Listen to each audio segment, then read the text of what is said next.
సహోదరుడైన పాస్టర్ గారికి మా ఉదయపూర్వక వందనాలు తెలియజేస్తున్నాను. అలాగే నేను కూడి ఉన్న ప్రియమడి దీని బిడ్డలందరికీ వందనాలు తెలియజేస్తున్నాను. ప్రియమడి దీని బిడ్డలారా, కొద్ది నిమిషాలు ఆయన వాక్యాన్ని జ్ఞానించుకున్నాం. దావీదు మహారాజు రాసిన కీర్తనల గ్రంథము 121 అధ్యాయము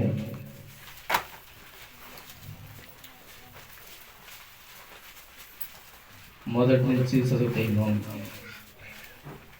ఎవరైనా ప్రేమతో చదివి వినిపించవలసినగా కోరుచున్నాం. కొండల తట్టు నా కనులెత్తుచున్నాను, నాకు సహాయం ఎక్కడ నుండి వచ్చును? యెహోవా వలనే నాకు సహాయం కలుగును.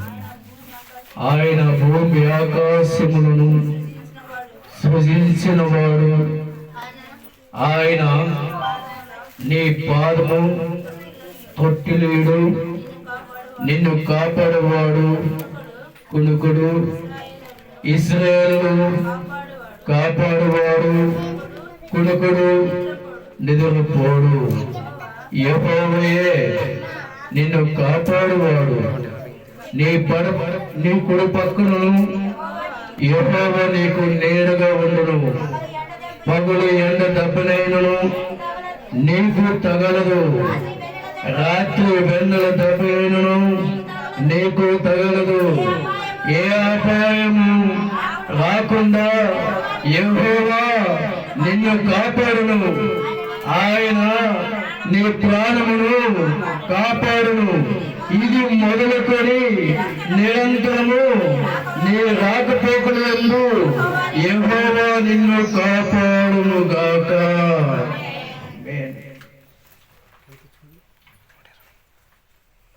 కళ్ళు మూసినట్లయితే ప్రార్థన చేస్తున్నాం.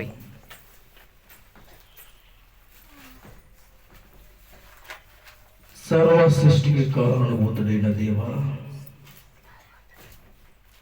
ఈ సర్వోన్నతమైన స్థలములో మీరు దిగరండి. ఈ యేసు ప్రేమ ప్రార్థనశాలలో ప్రభువా, నీ వాక్యమనే విత్తనము ప్రతి హృదయములో నాటండి. నీరు కట్టి ఫలించులాగా సహాయం చేయండి ప్రభువా. మేము మాకు దేవుడే ఉన్నావు, మా పితరులకు దేవుడే ఉన్నావు తండ్రి. ఇదిగో ఇక్కడ నీ మహిమను కుమ్మరించండి. చీకటిగా బ్రతుకుతున్న మా బ్రతుకులను ప్రభా వెలుగుమై చేయండి నాయనా. నీ దీని దాసులను నన్ను ప్రభా నా నోటి నుండి నీ మాటగా ఉంచండి. ఇక్కడ నీ మాట ఫలించలాగా నా సహాయం చేయమని నీ ప్రియ కుమారుడైన నజరేయుడైన యేసుక్రీస్తు వారి నామమును బట్టి అడిగి వేడుకుంటున్నాను తండ్రి.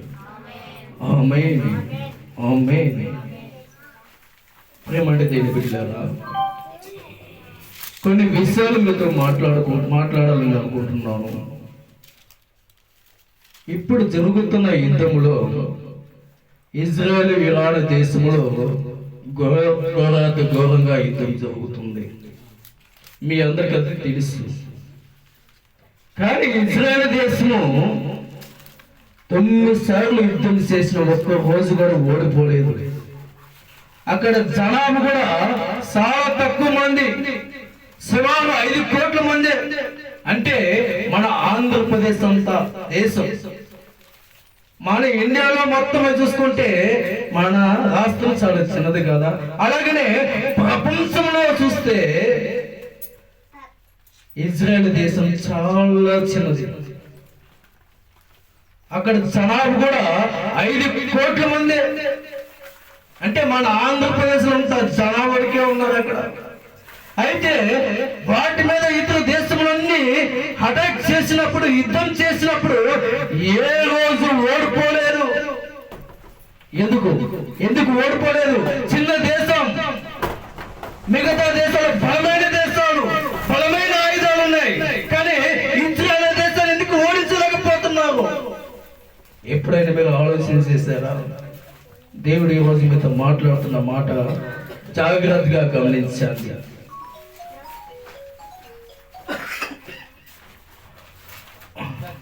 121 అధ్యాయము 4వ వచనంలో అంటున్నాడు, ఇశ్రాయేలును కాపాడువాడు కులుకుడు నిదురపోడు, యెహోవాయే నిన్ను కాపాడువాడు. ఇజ్రాయెల్ దేశం కాపాడేది, ఇజ్రాయెల్ దేశం కాపాడేది దేవుడు, నిజమైన దేవుడు, నమ్మదగిన దేవుడు, సర్వశక్తిమంతుడైన దేవుడు, సకల ఆశీర్వాదకరైన దేవుడు. ఆమేన్, ఆమేన్. దేవునికి మహిమ కలుగును గాక. అసలు ఇజ్రాయెల్ దేశం ఎలా పుట్టింది? అసలు ఇజ్రాయెల్ దేశం ఏముంది ప్రత్యేకత? ఇజ్రాయెల్ దేశంలో ఏం ప్రత్యేకత ఉంది? ఇన్ని దేశాలు అటాక్ చేసిన దాన్ని నుండి గెలిచిన దేశం ఏది లేదు. కానీ ఇజ్రాయెల్ దేశం 9 సార్లు యుద్ధం చేస్తే 9 సార్లు ఇజ్రాయెల్ దేశమే గెలిచింది. ఏంది ఆ ప్రత్యేకత? అసలు ఇజ్రాయెల్ దేశం ఎలా పుట్టింది? యాకోబు మీకు తెలుసు కదండి, యాకోబు దేవునితో పెనుగులాడుతున్నాడు చూడండి. అలాంటి యాకోబు ఇశ్రాయేలుగా మారి ఉన్నాడు. ఇశ్రాయేలుగా మారి ఆ ప్రాంతమంతా నివసించేవారు ఇశ్రాయేలు సంతతి వారు, ఐగుప్తు దేశం నుంచి విడిపించిన వారు. ఆ దేశాన్ని దేవుడు ఆశీర్వదించాడు. ఆ దేశానికి ఒక వాగ్దానం చేశాడు. ప్రియమైన దిన బిడ్డలారా, ఆ వాగ్దానం యాకోబుతో వాగ్దానం చేసి ఉన్నాడు. కొద్ది నిమిషాలు గతంలో పోతే ఇజ్రాయేల్ దేశము ఈ గత 2000 సంవత్సరాల క్రితము మనం చూస్తున్న ఈ నేపథ్యంలో 9 సంవత్సరాలు ఇశ్రాయేల్ దేశం గడిచింది.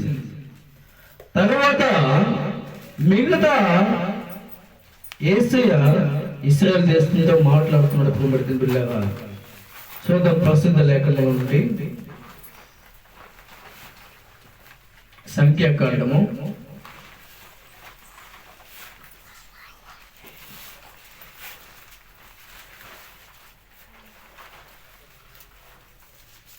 22వ అధ్యాయంలో దేవుడు మాట్లాడుతున్న మాట ఏంటంటే,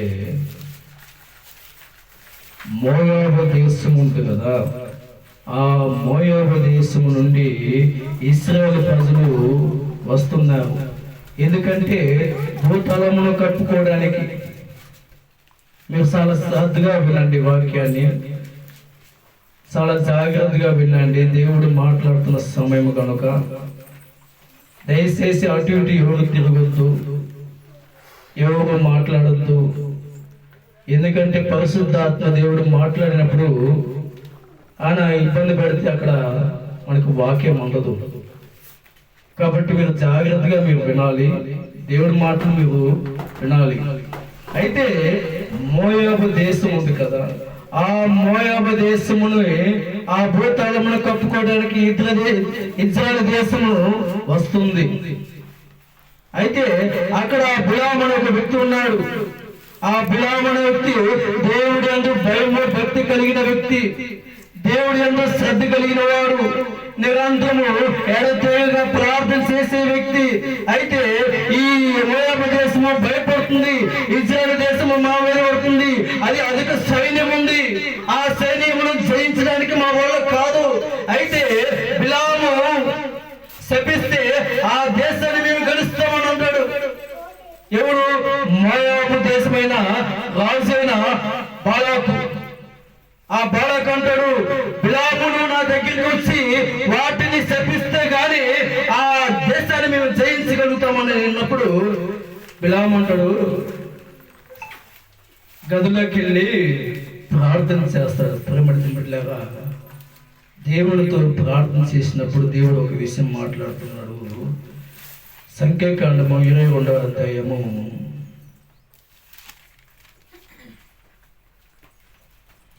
12వ వచనం చదువుకుందాం. అందుకు దేవుడు, నీవు వారితో వెళ్ళకూడదు, ఆ ప్రజలని శపింపకూడదు, వారు ఆశీర్వదింపబడిన వారు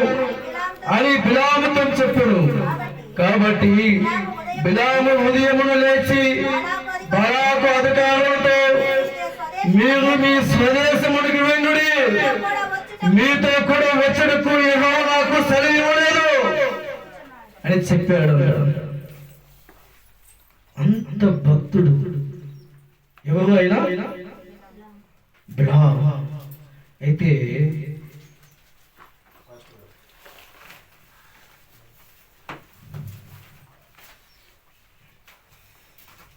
అయితే బిలాము ఒకసారి మళ్ళీ ఈ బాలకు అనే వ్యక్తి మళ్ళీ అధికారులను పంపి మీరు మా దగ్గరికి ఖచ్చితంగా రావాలి, మీకు వెండి బంగారములను ధన నిధులను మేము మీకు పంపిస్తాము, మీరు ఖచ్చితంగా రావాలని చెప్పి సెలవిచ్చినప్పుడు బిలాము లొంగిపోయి ఆ దేశ ప్రాంతానికి వెళ్తున్నప్పుడు అక్కడ బిలాము గాడిదకు కంట కట్టి వెళుచున్నప్పుడు వాళ్ళతో కూడా ఆ అధికారులతో వెళ్తున్నప్పుడు దేవుడు కోపము రగులుకునుంది. ఎందుకు రగులుకుంది? అక్కడ ఉన్నవారు ఇశ్రాయేలు ప్రజలు దేవుని చేత ఆశీర్వదింపబడిన వారు, వాగ్దానం చేత నడిపింపబడిన వారు, వారిని శపించడానికి వెళ్తున్నాడు బిలాము. కానీ దేవుడికి కోపము రగులుకుంది ప్రియమైన దీని పిల్లగా. అయితే కింద వచనం చదువుకుందాం, 22వ వచనం చదువుకుందాం. 21 ఉదయమున బిలాము లేచి తన గాడిదకు గంత కట్టి మోయాబు అధికారులతో కూడా వెళ్ళను. అతడు వెళుచుండగా దేవుని కోపమంట రగులుకున్నదంట. యెహోవా దూత అతనికి విరోధి త్రోవలో నిలిచి ఉన్నాడు. యెహోవా దూత అతనికి విరోధి త్రోవలో నిలిచును. అతడు తన గాడిదెక్కి పోవచుండగా అతని పనివారు ఇద్దరు అతనితో కూడా ఉండి యెహోవా దూత ఖడ్గము దూసి చేతి పట్టుకొని త్రోవలో నిలిచి ఉండట ఆ గాడిద చూసెను గనక అది త్రోవను విడిచి పొడములకు పోయాను. దేవుడు కోపము రగులుకుంటే ఎంత దారుణంగా ఉంటుందంటే మరి దారుణంగా ఉంటుంది పిల్లగా. బిలాము దేవుని యందు భయభక్తి కలిగిన వాడే, కానీ ధనానికి లోపడ్డాడు, వెండి బంగారములకు లోపడ్డాడు. ఇశ్రాయేలు ప్రజలను శపించకూడదంటే శపించడానికి బిలాము అక్కడికి ఆ ప్రాంతానికి వెళ్ళి ఉన్నాడు. అయితే దేవుడి కోపము రగులుకున్నప్పుడు యెహోవా దూత వేగంగా పరము నుండి దిగి వచ్చి బిలాము వచ్చినప్పుడు అడ్డంగా నిలబడి ఉన్నాడు త్రోవలో. యెహోవా దూత ఎలా నిలబడ్డాడంటే ఖడ్గం పెట్టుకొని నిలబడ్డాడు. ఆ బిలాము ఇక్కడికి వస్తే మటుకు బిలాము ఖచ్చితంగా చనిపోతాడు. కానీ గాడిదకు కనబడుతుంది యెహోవా ముందుగా యెహోవా దూత నిలబడి ఉన్నాడని. అయితే యెహోవా దూత చూసి అటు భయపడి త్రోవ తప్పిపోయింది. అక్కడ కూడా యెహోవా దూత ఖడ్గంతో నిలబడి ఉన్నాడు. చుట్టుపక్కల ద్రాక్ష తోటలు, పక్కన గోడ, ఎట్టి వెళ్ళలేని పక్షము, ఎట్టి వెళ్ళలేని పరిస్థితి. అయితే ఆ బిలాము కింద పడినప్పుడు గాడిదంట తన కాళ్ళని అదిమి గట్టి పట్టుకొని ఉందంట తన యజమాని కాపాడుకోవడానికి. అయితే ఈ బిలాము ఏం చేస్తాడంటే లేచి బాగా గట్టి కొడతాడు. బిలాము గాడిద ఎలా కొట్టడంటే అలా కొడతాడు. అయితే గాడిద కూడా దేవుడు నోలిచ్చాడు. గాడిద ఎప్పుడైనా మాట్లాడితే మీరు చూసారా? లేదు కదా. ఆ రోజు దేవుడు గాడిదకు మాట్లాడటానికి అవకాశం ఇచ్చి ఉన్నాడు. ప్రియమైన బిడ్డలారా, చూద్దాం లేఖనాలు.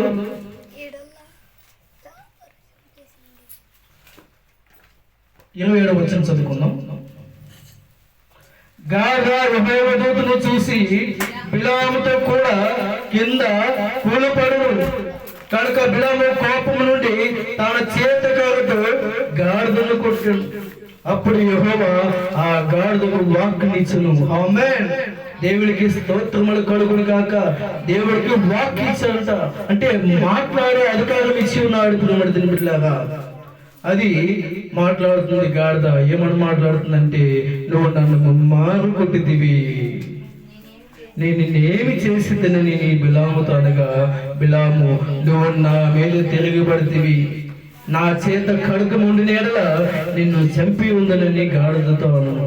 అందుకు గాడిద, నేను మీ దాన్ని మొదలుకొని ఇప్పటి వరకు నేటి వరకు నువ్వు వెగుచూ వచ్చిన నీ గాడిదను కానా, నేను ఎప్పుడన్నా నీకు ఇట్లా చేశానా అని బిలాముతో అనగా లేదు.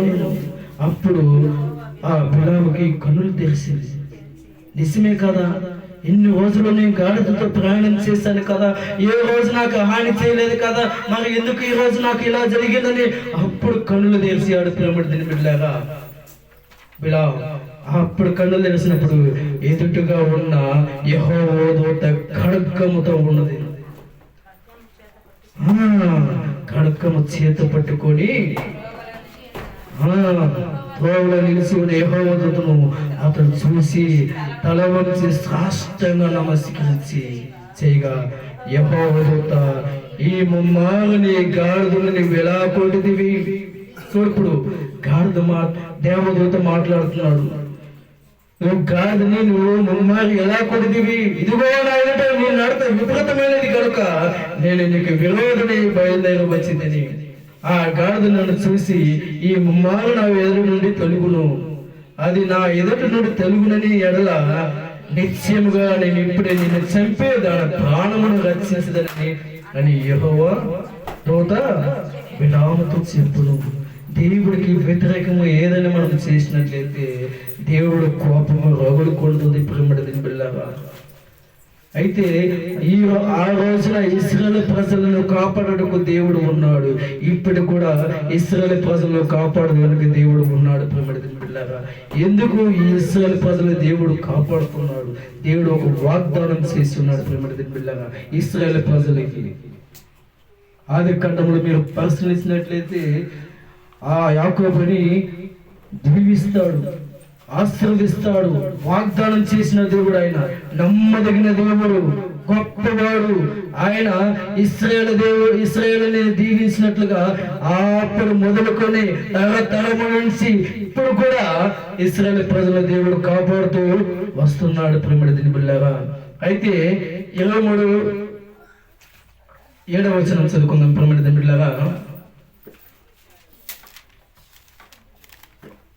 సంఖ్యాకాండము 23:7 వచనం చదువుకుందాము.